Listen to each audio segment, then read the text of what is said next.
were the 4 students I worked with on a project. I don't know, when was that? 7 years ago, something like that, on identifying different constituencies that were kind of not yet represented in the climate movement. So each of them picked a constituency and worked on figuring out, how can we engage, what are their angles to engage on this issue. And, all 4 of them are now full-time organizers for 350.org, making a world of change. So, it kind of proves my belief that while I hope to continue doing world-changing work on my own, my greatest impact in the world may well be in inspiring and catalyzing and supporting this emerging generation of change makers. And that's why I'm here tonight, and just really excited about what you all are doing in Middlebury, really honored to be here with you. So, especially since I'm not here with you in person, I'm at my home in Oakland, California. I'm gonna need really all of you to be responsive. I'm gonna make this interactive as much as I can. So I'm gonna need you to be engaged. I'm gonna need you to get your body moving a little bit. Everybody is gonna need to have a pen and paper index card. You can raise it up if you've got one. All right, so this hour is about setting course to align your work with your greatest passions. If you want to build a career, making a good living, doing the work that you care about, say I. I. That was really good. Let me hear it one more time. Really embody.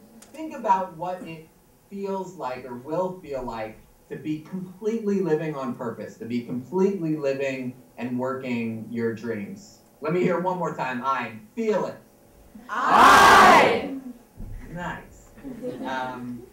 Tracy said, talked a little bit about Solar Mosaic, which I'm working on now, and it's just like I'm 100% doing living my dreams right now. I'm working on what I think is one of the biggest business opportunities of our generation. I also happen to think it's one of the biggest potential climate solutions around. It's just this kind of full integration, and that's what making good is really all about. It's about the coming together of making money and doing good. So that's what we're going to explore tonight.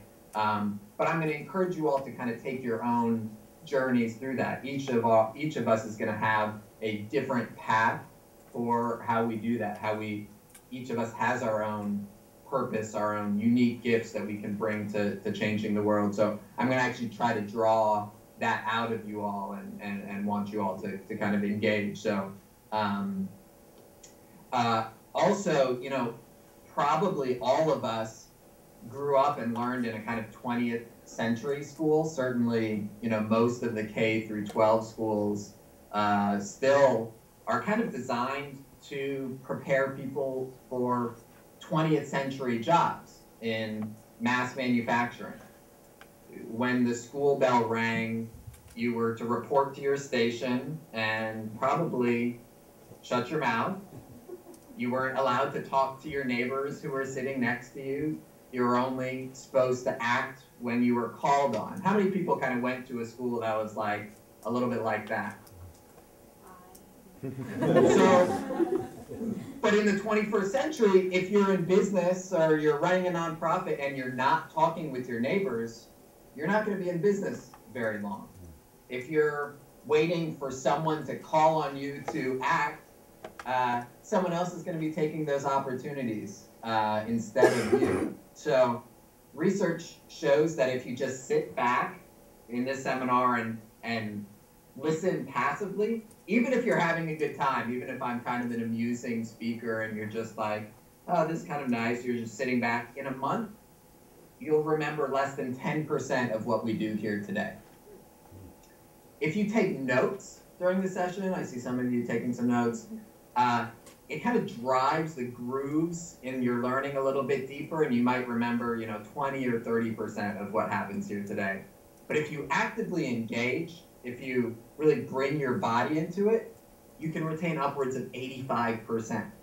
So in order for us to gain anything of value tonight, you're going to have to kind of engage your body, be animated in your responses. I really want you to write some things out. Be prepared to kind of shout at me. It's actually kind of amazing. I can see at least a bunch of you pretty well.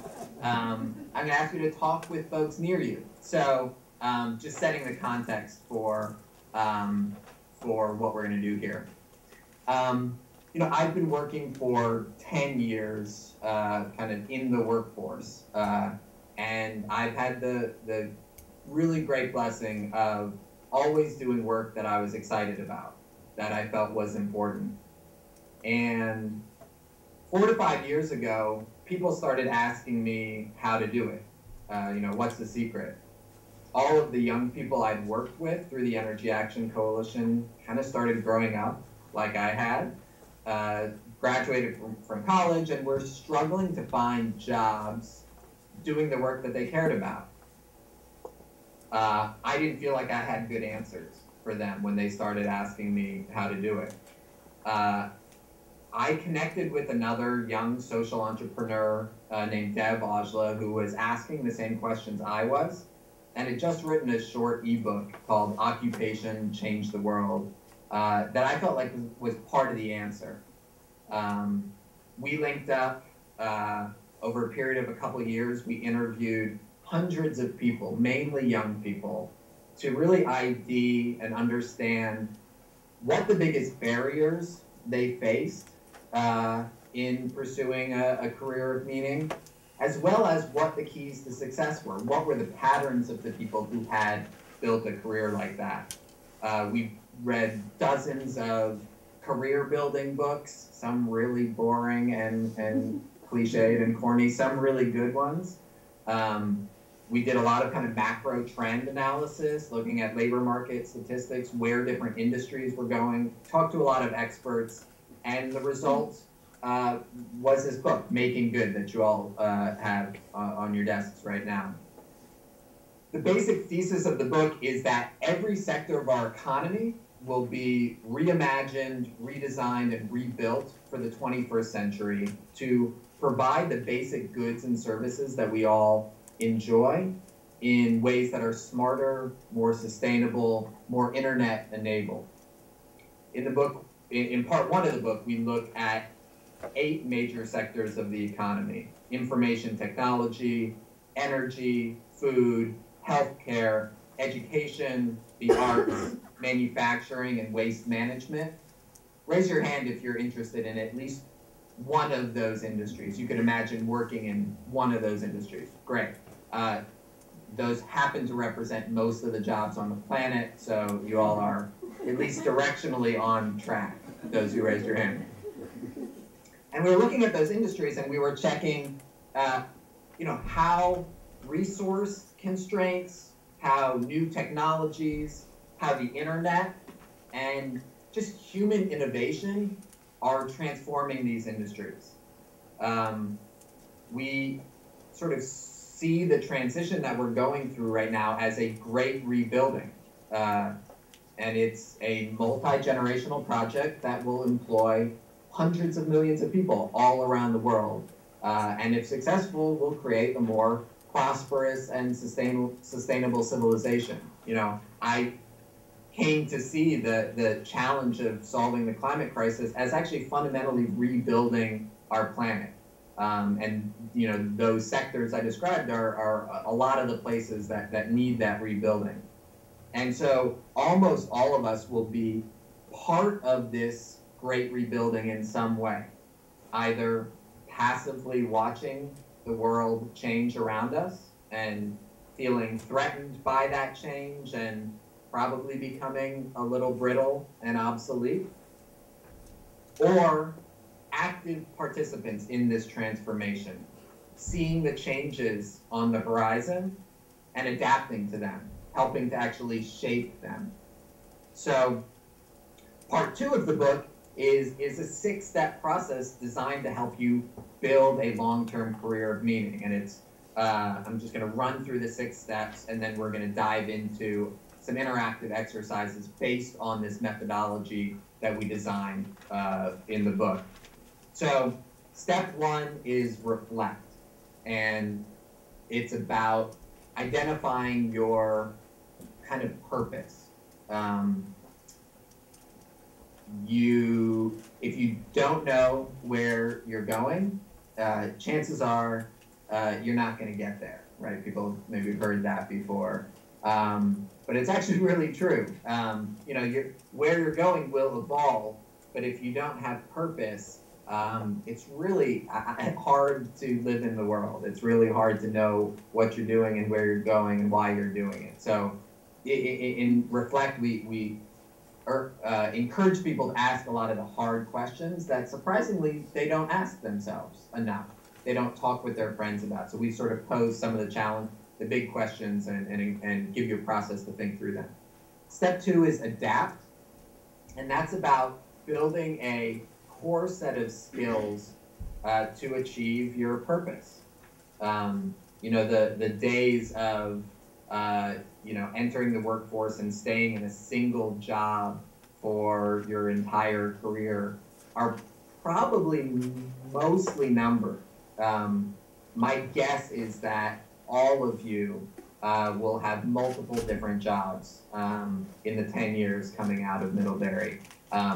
What are the core skills that you can build that make you indispensable in a very volatile and changing job environment? Step three is connect, and this is about building a strong social network and support network around you and your ideas. So 80% of the jobs that people get still today in this kind of web-powered world still come through personal connections. Kind of a staggering number. How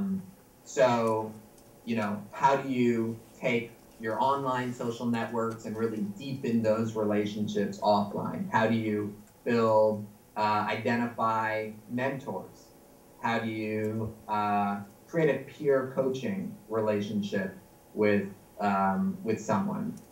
We kind of help you think about how to build your social network. Step four is design, and we really looked at biomimicry, design principles from nature, and how to apply kind of design-centric thinking to everything that you do. Everything that we do, it is a campaign, includes a process to get from point A to point B. How do we do it in smarter and more sustainable ways is what design is about, really creating intentionality and smarter processes and planning in our career development. Fifth is launch, and so we look at a couple different pathways to launch your career. Steps 1 through 4 are about kind of building the foundation, and step 5 is really, about taking that leap of faith, taking that big move to get a job, find a job, really build your career. We look at entrepreneurship, starting your own thing. We look at entrepreneurship. Maybe you already are in an organization or an institution, but don't feel like you're making a difference. You don't really care about your work. How do you make change from within that existing institution? We look at apprenticeship. This kind of, I think, somewhat lost art as a career pathway.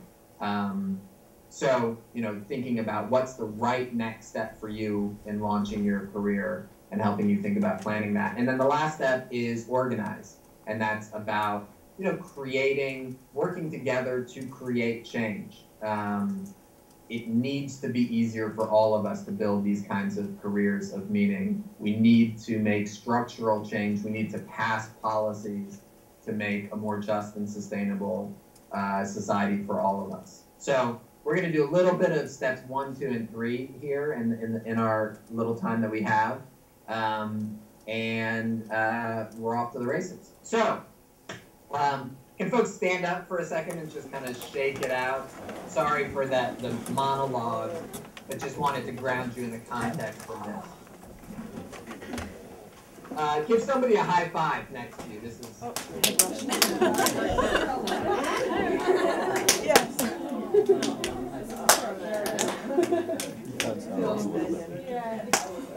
So, sorry to put you back in your chair. I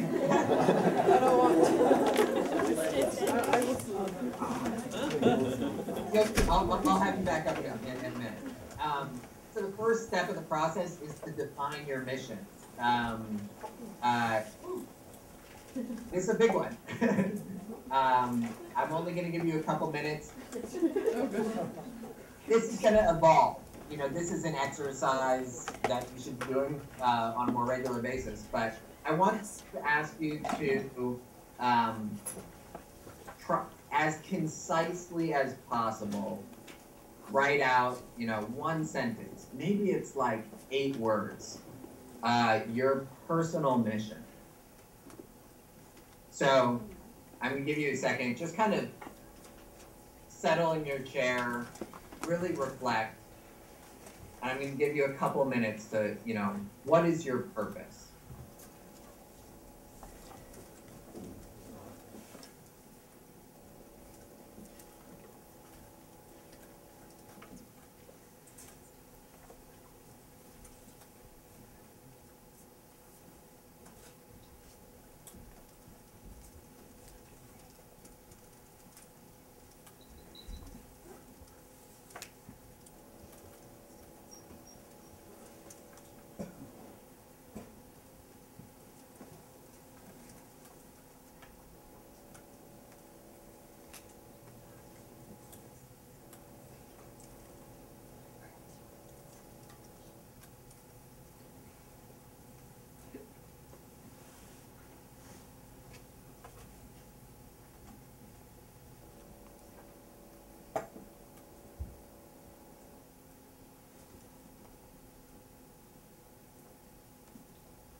Raise your hand if you need another, like, 20 seconds.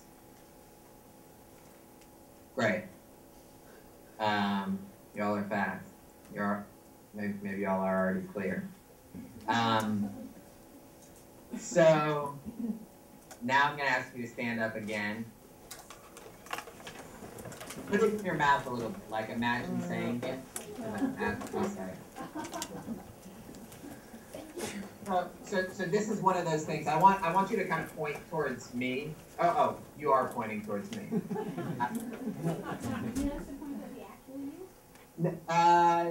Yeah, which is the actual me? Yeah, the big me. Look at the big me.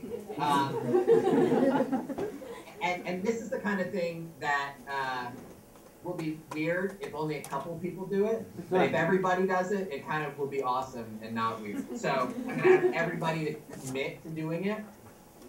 And I want you to say out loud, just towards the wall, all together. I'm going to say 1, 2, 3, and I want you to say that one sentence, okay? 1, 2, 3.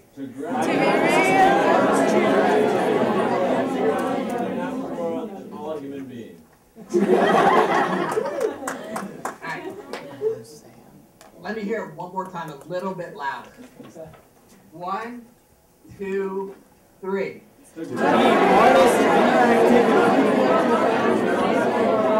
All human beings. How's that feel? How's that feel from a room of people kind of saying their purpose? That's a pretty powerful thing. Yes. Who's game to share so we could actually hear a couple of them? Go for it. Red sweater. Alrighty. So my purpose is to help my community, which is kind of like the Gulf South, become sustainable while preserving its unique culture, and simultaneously being happy with family and friends.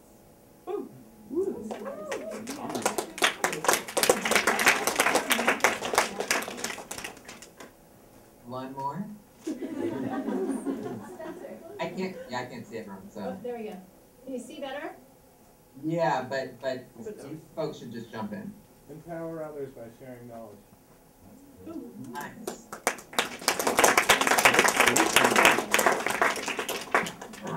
All right, so that's phase one. There's more in the book on that, but for today, that's a really good start. So again, sorry, back to the chair. So we're moving on to step 2, which is about adapt, skills building. So keeping in mind that kind of mission statement that you now have on your index card, I want folks to identify a primary skill, the primary skill that you can focus on mastering to help you achieve your mission. So don't start writing yet. Mastery is to a large extent about practice. We know this, right? There's a great book by Malcolm Gladwell called Outliers that kind of most famously made the case that 10,000 hours is this kind of magic number you need to reach to become masterful at something. That people do have kind of innate gifts, but mainly it's about just putting huge amounts of time into refining your skills. So really another way to frame the question is, what is the skill that could help you achieve your mission that you could imagine spending 10,000 hours on? What do you like doing enough that you could spend 6 hours a day, 6 days a week, for 6 years doing? So again, I'm going to give you a minute to reflect on the skill and write down the skill that you most need to build to achieve your mission, that you're interested in enough that you could commit that kind of time to it.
Okay, so again, raise your hand if you need a little more time to nail this one.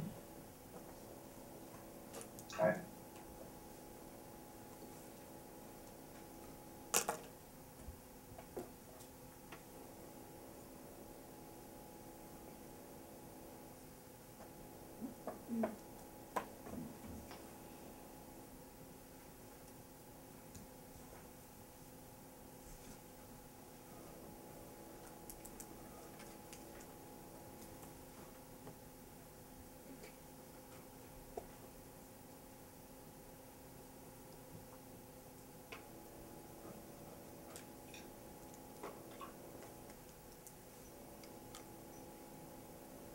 All right. So in Making Good, we dig into 4 pathways to mastery. How do you actually learn? How do you build skills? How do people do that? And we look primarily at 4 ways. So one is school. This is a great way to learn. Oftentimes school both is a place to learn and get a kind of essential credential that you need to pursue a certain career pathway. So schools have, some of the best teachers around and are a great place to learn, obvious. A second one is apprenticeship, which I talked just a moment about before, which, I really think is this kind of beautiful lost art in many ways. In many cases, there are masters out there who, share your same kind of vision, might share your same purpose, and, have already put in 10,000 hours or more developing a core skill. These are often sort of leaders in the field. They often also need help. So if you can figure out a way where you can, be a kind of sidekick, an apprentice to, one of the masters in your field, it can be a really beautifully synergistic relationship where you can help them a ton and help advance the field and, gain a lot of learning in the process. Third, we kind of call on-the-job training. That's a pathway that a lot of people choose to, some things you really kind of need to learn by doing, or that's certainly one way to do it. Go get a job doing that work. And then a fourth way is kind of do it yourself. There are increasingly online tools, information everywhere to really learn by yourself. A lot of folks I know kind of learn how to code by themselves, completely self-taught, and now have very high-paying jobs and are changing the world. That's increasingly a possible option for folks. Requires, I found, a little bit more self-discipline sometimes than some of the others, but self-discipline is something we should all be working to cultivate in any case. So those are kind of 4 pathways to mastery that we articulated in the book: school, apprenticeship, on-the-job training, do it yourself. So again, I want you to take a moment and reflect. Look at your purpose, look at that skill, and think about, which of those 4 options, or maybe there's another option, kind of makes the most sense for you in terms of building that skill. It may not be that you spend 10,000 hours in, any one of those pathways. It may be you see a kind of sequence, but think about what's kind of the right next pathway to mastery for you, and if it fits on one of those trajectories or one of the others. So again, I'll give you 45 seconds.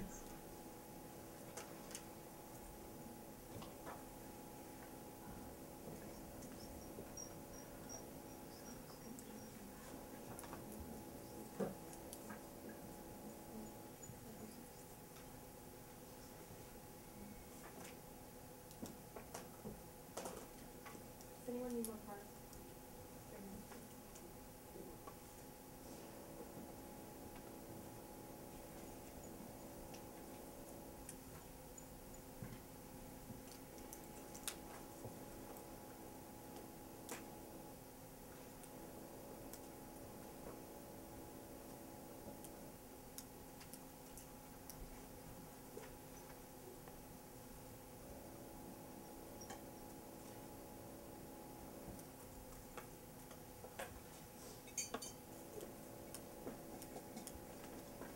So I'm just giving you a little bit of time now because I actually now want you to get in small groups, in groups of 3, actually.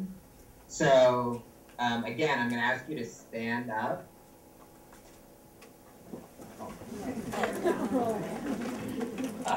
And let's actually reach out and like find groups of 3. I'm gonna give you 10 seconds to do this. Little physical. Up with brother. So 10, 9. I pulled both of my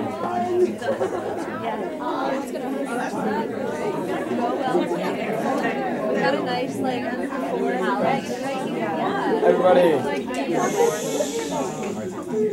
Who's not in a group of 3? Awesome. Okay, so I'm gonna give you about 6 minutes. Sit down. Each person's gonna have kind of 2 minutes to talk about the pathway that feels right for you. And I want folks to kind of dig in and question a little bit. I want the formats basically, person 1 said, here's my purpose, here's the skill I want to learn, here's kind of what I'm thinking as a pathway, and get a little bit of feedback, and then we're going to move on, okay? So I'm going to put my timer on. Folks should not take too much time deciding who goes first. Someone should just go first. And I'm going to start the clock in like 5 seconds. Wonderful, but they can hear us on. I can, yeah. Alright. I'll start. My purpose.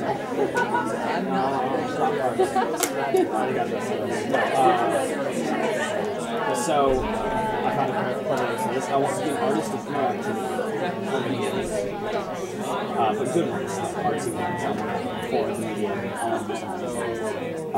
So the main skill for me would be to create worlds from the character, consistency, charm, and wonder. And my path is basically to start pretty much, yeah, I think it'd be self-taught. Taking in a lot of books, movies, other games, comics, everything. Taking as much as I can, tear it apart, find out what works, find out what doesn't, but also primarily just start using the stuff and seeing how it is reacting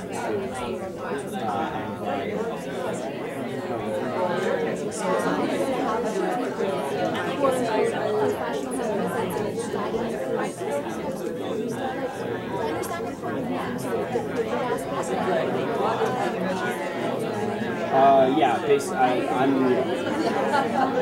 we're about 3/4 of the way down. So yes, I mean, these projects in general, when you go into an actual game center, the same people will not be creating or thinking of the content and building that as will be putting on it. It's But he worked for like a big company in the beginning. He hated it because he wanted to do his own thing, but he learned a lot of skills there. Right, switch. You haven't switched yet. That's exactly what I want to do. I'm just making stuff now. So that's what Yeah.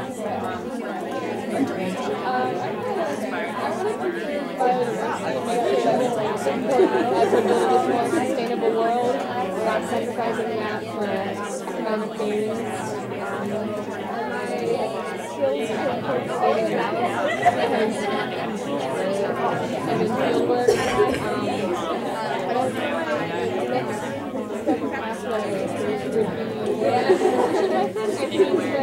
the kind of job I'm interested in tolerance and hoping that I keep doing that.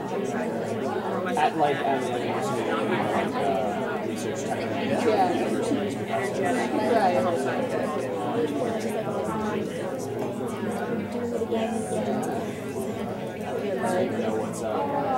Data analysis, this is exactly what it sounds like. So like coming to conclusions from it. Yeah, lots of spreadsheets, lots of stats. Things are lacking right now.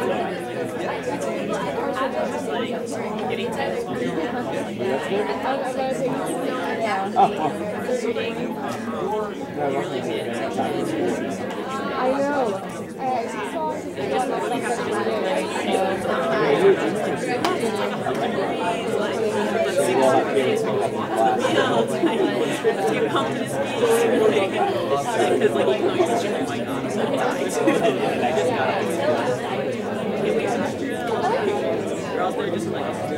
Yeah, where are you working this summer? Oh, I got a harvest plan. That's how I was working with that.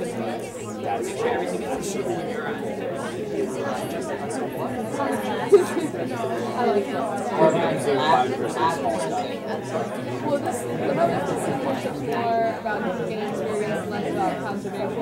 I'm studying the biomechanics of that instead. Okay, but we'll get you the experience.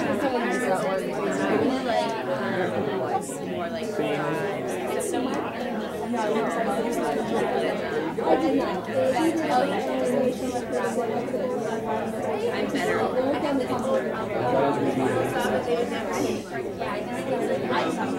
Keep going. Creating something.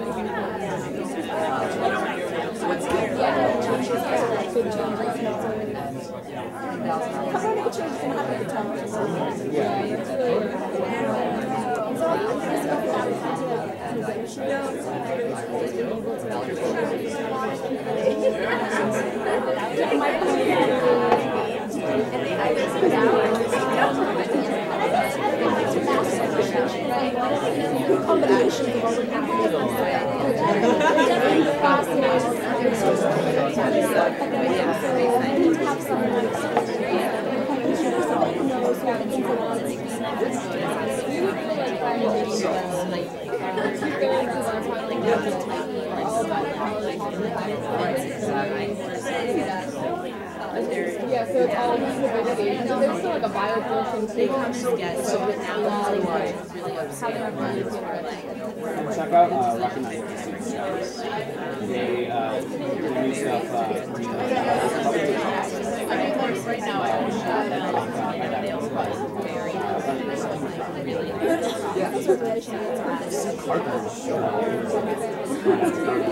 I'm gonna work for you guys. I'm nervous. But yeah, that's all. That's it.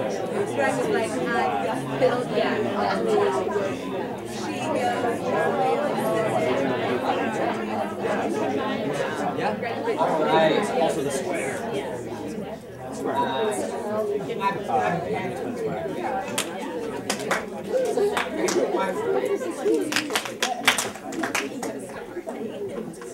Cool. So that was great to watch. I hope those conversations were as good as they look. Can one or two folks kind of share any learnings? Did anything kind of pop for someone as something they maybe hadn't thought of, or just something new or powerful that came out of that, or a pathway that just felt really right? Go for it. One thing that we all found really interesting was that, especially at Middlebury, it seems like there's a lot of emphasis placed on doing things for yourself and being able to find the answers for yourself, which is why thinking about apprenticeship was so powerful, like finding masters and learning from them and being humble and doing that, and I think that's pretty cool. Nice. Does anyone want to share for themselves, or maybe kind of brag on somebody else who you were just like, wow, that person's really got it nailed, and you kind of want to brag on them?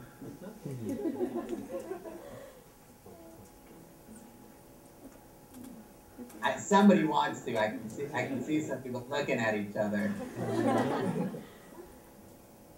Don't be shy. Raise your hand. We had a group member who knew she wanted to be an artist at the age of 2 and investigated many different pathways since then, but is kind of embracing wanting to be an artist. And so,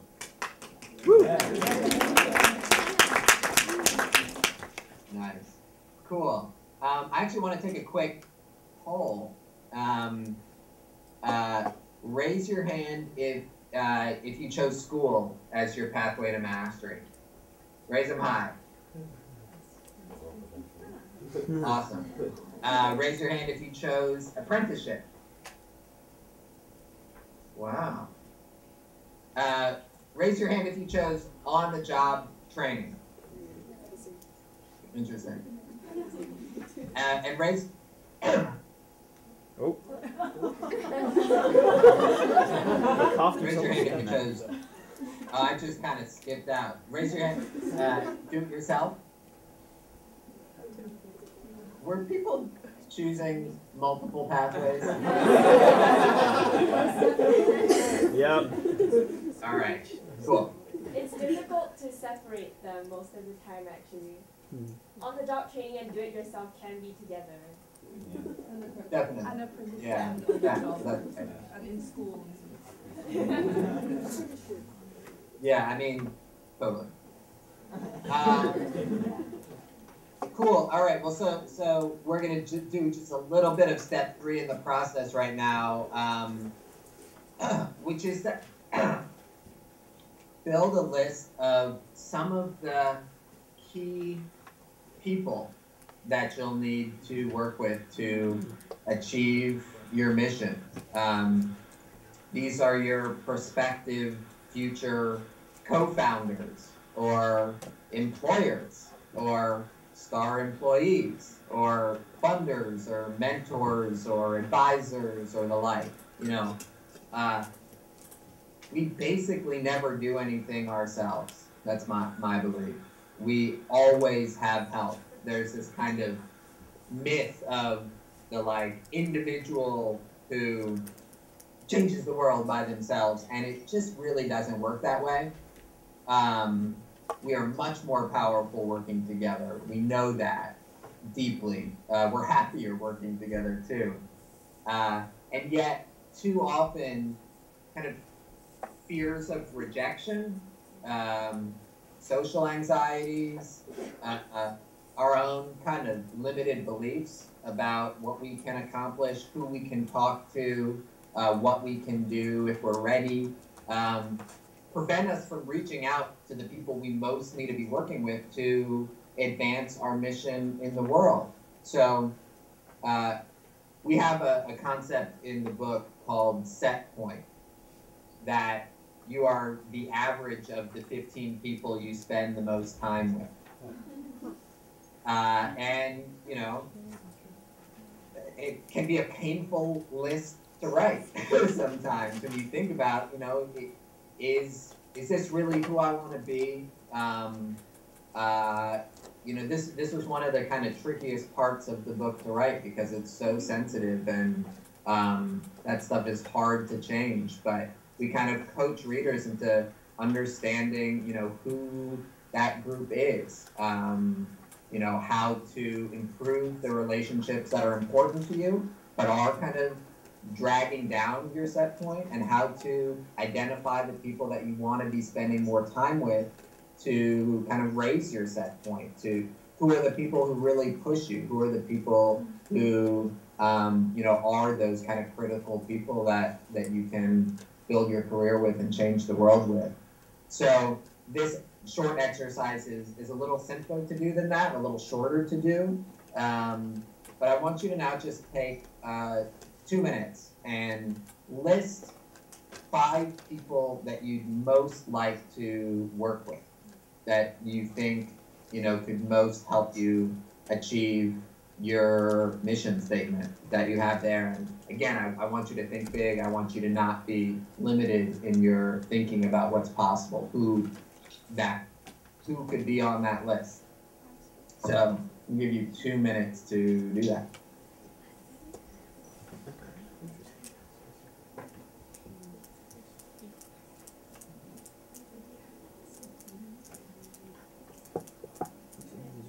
Real people?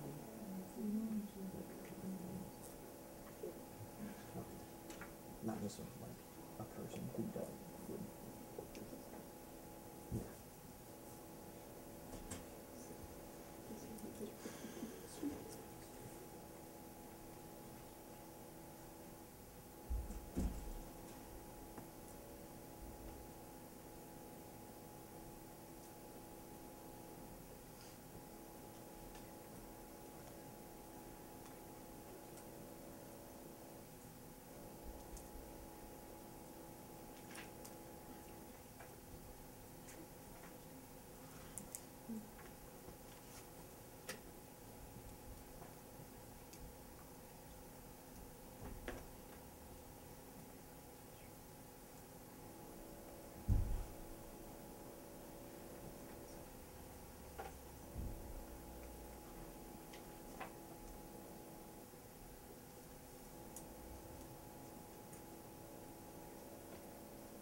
I want to put it out there quickly enough to distract your focus, but sometimes some of you may know the type of person you need to be spending more time with, but you may not know who that is. That's okay. You can write like, I need to work with this like crazy investment banker who just knows everything about X, Y, and Z, or whatever. So that's okay too.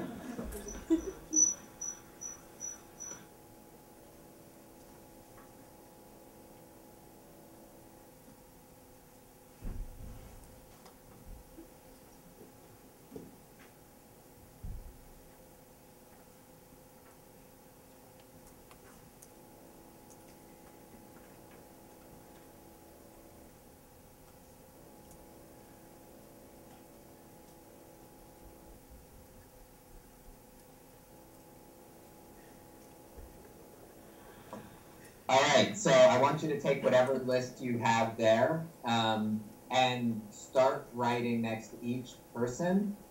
You may be a little cramped for space, so get another index card or use the back of it or whatever. I want you to write one action, one concrete action that you can 100% commit to doing to further build your relationship with each of those people. Don't write it if you're not going to do it. 100% commit to these actions. They can be little. It can be, I'm going to write an email saying, I love what they are doing. That's great.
We can't hear you.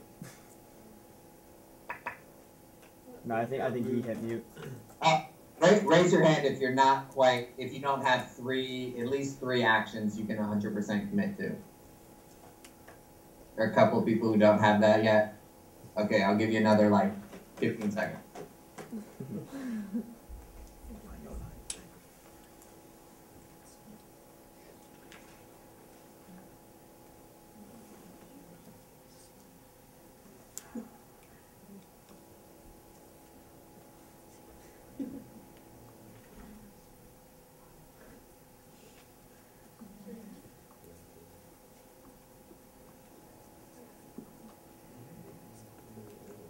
All right, so now again, to like embody the change, we need to actually kind of build these changes, these ideas into our physical selves. I want folks to look at somebody next to them and kind of shake their hand and commit to them to taking those actions. Give them just that look that I'm going to do these things, look, you know, give them a strong handshake and commit to doing these things.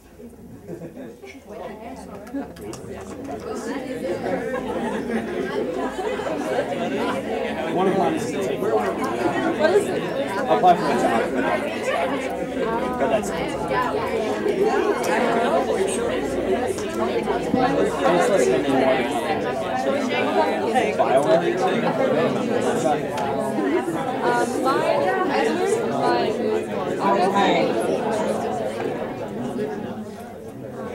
She pretty much invented the way of studying the upper canopies and trumpets. Hey, Tracy or John or everyone really, raise your hand if you're okay with us going like 5 minutes over. Is that okay?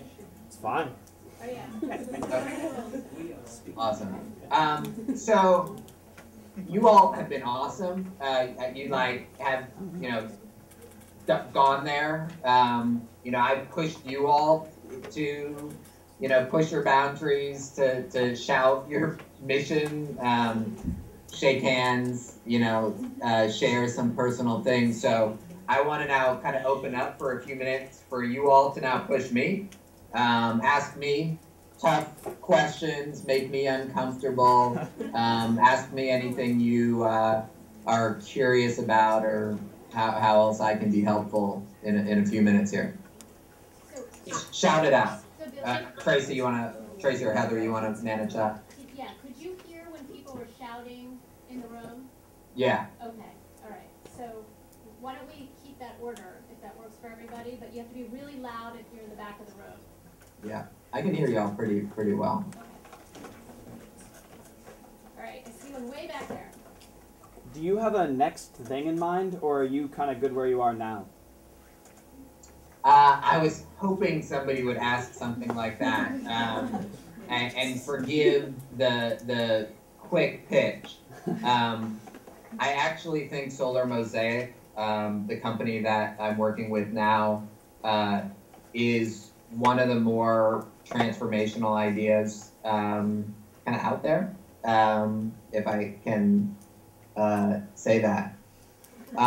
What we're doing is we're creating an online marketplace, a platform where anyone can invest in solar projects.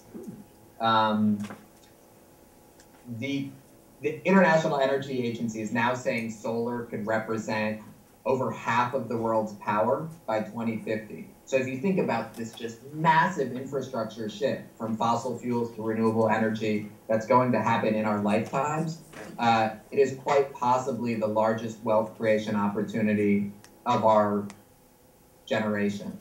So we're creating a platform to make it possible for all of us to participate in the amazing economics that solar projects have, to, you know, create people-owned power, to really, you know, lift up communities, to make it possible for, like in Germany, 50% of the renewable energy there is owned by people.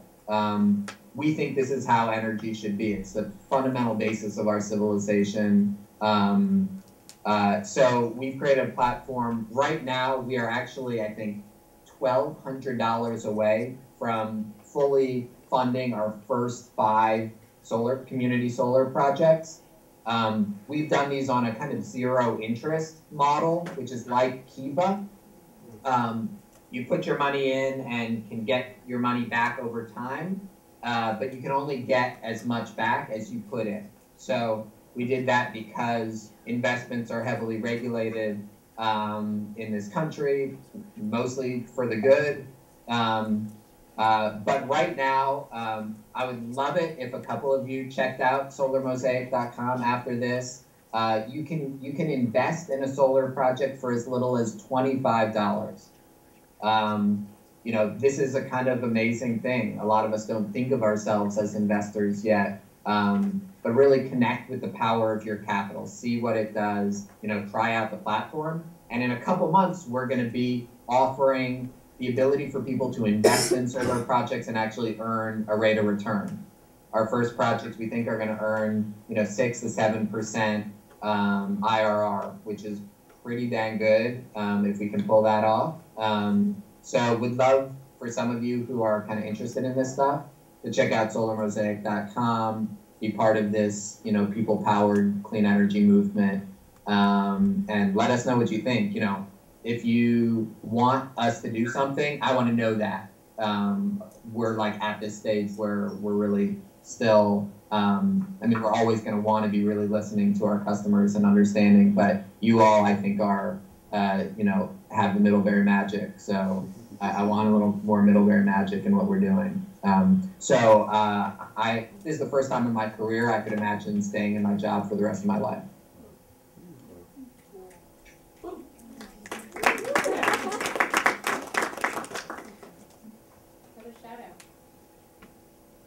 Billy, when you wrote your book, I haven't had a chance to read it all yet, although I've assigned it to all my students.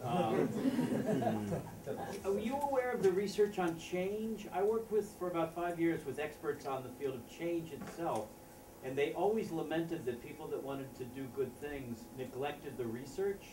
So I just don't know if you built that into your stuff. Yeah, I'm looking for what my favorite book on the subject was.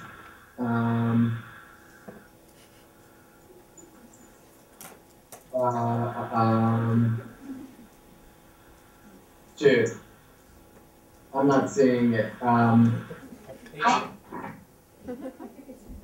Ignition. Okay.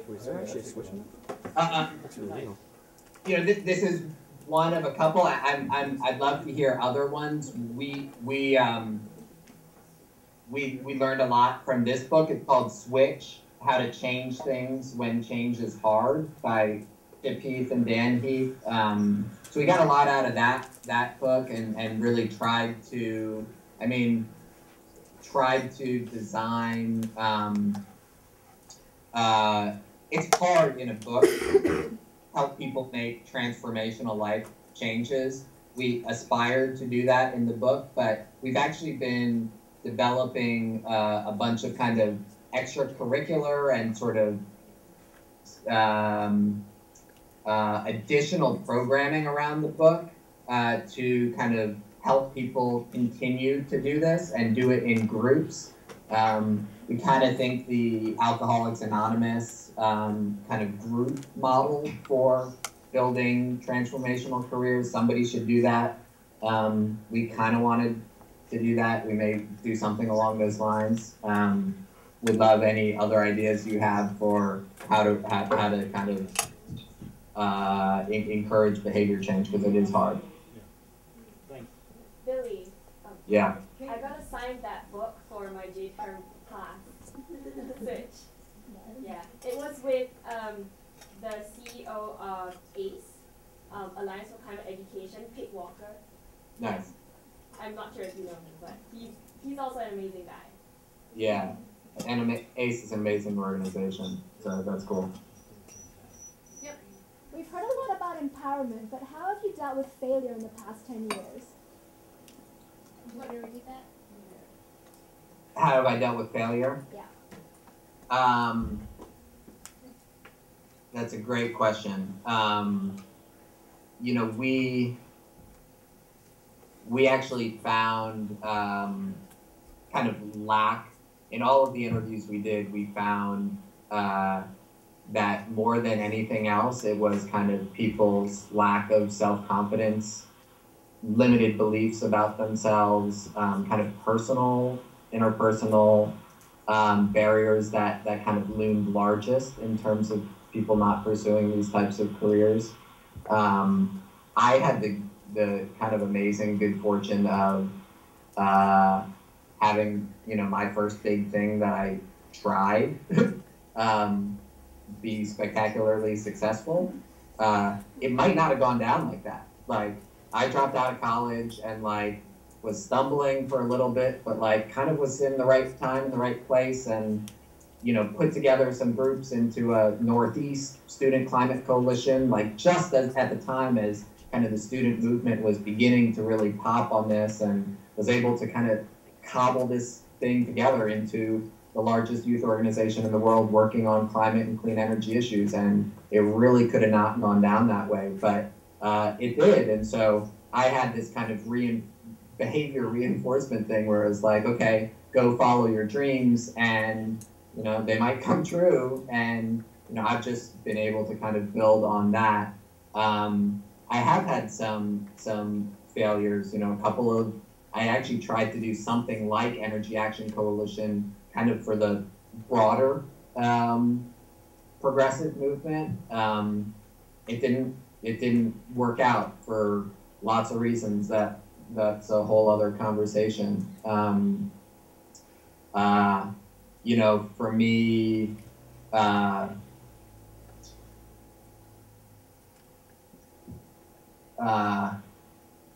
there are lots of kind of regular habits that can be really important in kind of keeping you on the path.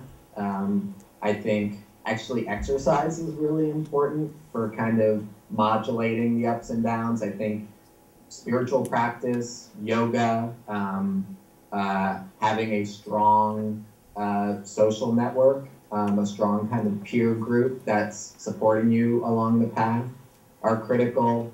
So those are some of the things that I've seen and found to be really helpful for people in dealing with failure. We're probably running short on time, maybe one more. Let me ask a question just from the back for everybody here. How many of you would like Billy to actually come to this campus and spend a couple days with us? Everyone's raising their hand. So we're working hard on that, and Billy, we really look forward to those few days in the near future. And cool. Yeah, I love that. Great. So just thank you all for kind of being there with me across the country. Kind of amazing. Thank you so much to Tracy and John and Heather and everyone else who kind of made this event possible. I hope that all of you now have these kind of things to build on.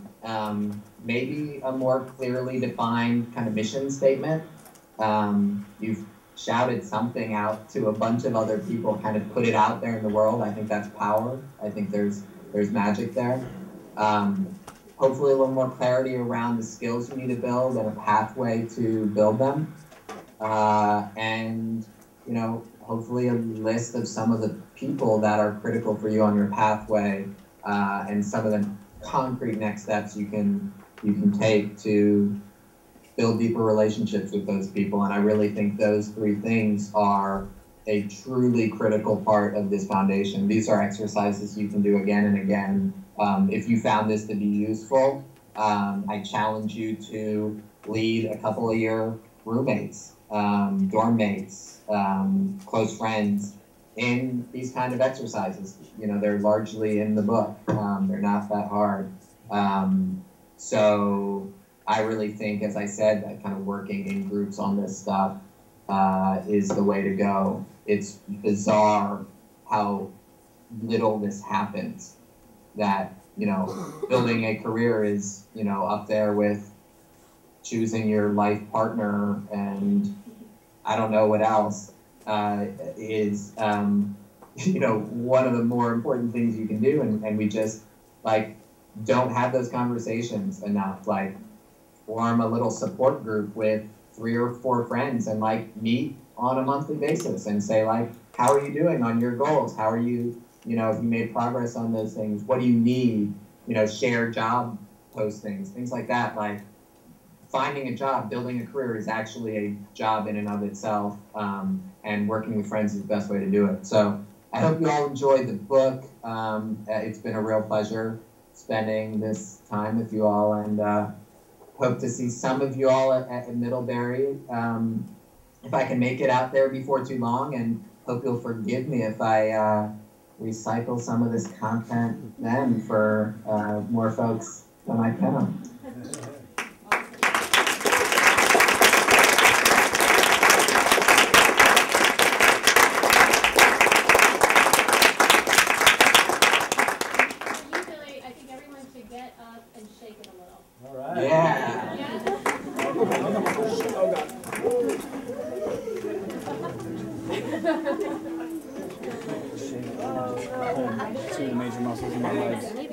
unfortunately.